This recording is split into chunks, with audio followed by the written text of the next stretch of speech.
Welcome to Tradespoon Live TV. My name is Vlad Karpel, and today we have two special guests. One, Joe Cusick from Trading Block, and one, Dan Deming from Armor Investment Group. And we want to jump into Wall Street week ahead. We had a volatile couple of weeks in the past 2 weeks, and S&P has jumped from its low 1820, and you have two camps forming. One is saying that is healthy in a 5-year-old bullish market, so we reached that 1820 level, and now we retrade 100. So we have two camps. One is things that 1820 is the bottom, but one camp saying that in the next couple of weeks we'll still have a lot of volatility ahead of time. So Joe, what's your insight on the Wall Street week ahead? You know what? Last week was one of the best weeks I've had. As a matter of fact, you said we're having Dan Deming on today on our live program.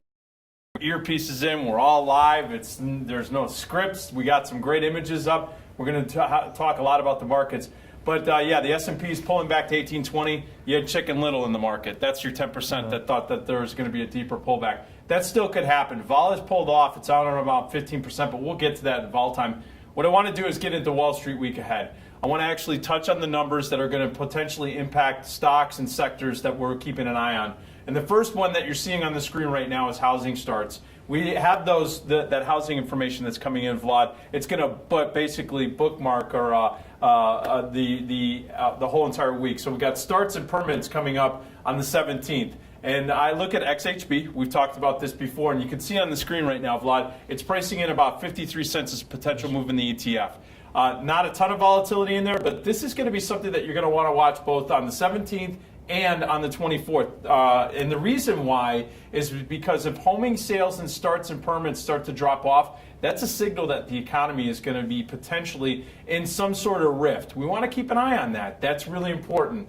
And then in the middle of the week, the crude inventories. We've seen the precipitous drop that we've been talking about for the last month and a half here on the show of oil. Oil has pulled back its basing right now. As a matter of fact, some of these names that we've talked about, the Halliburtons, the BHIs, stuff that I have clients in, stuff that you've been trading, has been actually forming a base here, and it looks like it could potentially bounce off of these lows.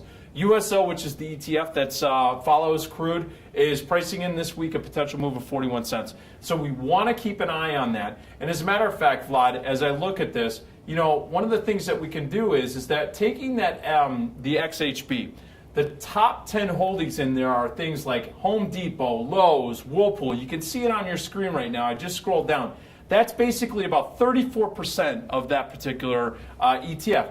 What can we do if I pull out something like Home Depot here on, if we look at it on the Tradespoon side? What can we do here? I mean, what I would do is probably say, well, let's look for some opportunities and buy on weakness. What's your data telling us right now from the research? Yeah, so definitely all of the stocks that are optionable and have average volume over 500,000 shares on daily basis, you'll be able to go, if you're a Tradespoon subscriber, you can go to focus list, type in HD Home Depot that you just saw on your screen, and we will tell you long-term rating where we have 6 months to 18 months conviction. We look at the earnings consistency. We look at the discounted cash flow model. So we're trying to figure out intrinsic value of the stock. So ladies and gentlemen, by the way, all that is great, but what he's talking about is how they give it into a score. So how you can go through discounted cash flows, you can start talking about what are the earnings projections going forward and looking at the fundamentals.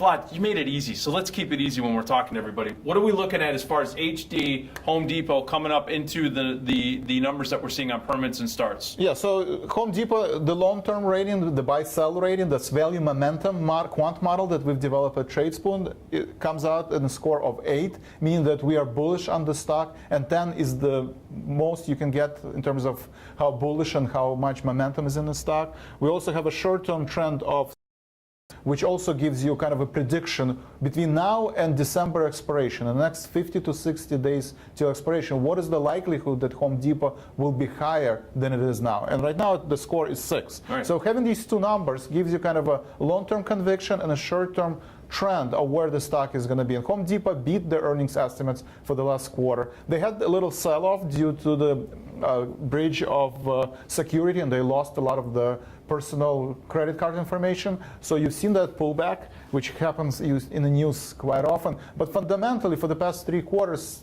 Home Depot has beat earnings estimates, and it's in confirmed uptrend. So, folks, as a trader, when I look at this, I look at the long-term research and the short-term research that they've done.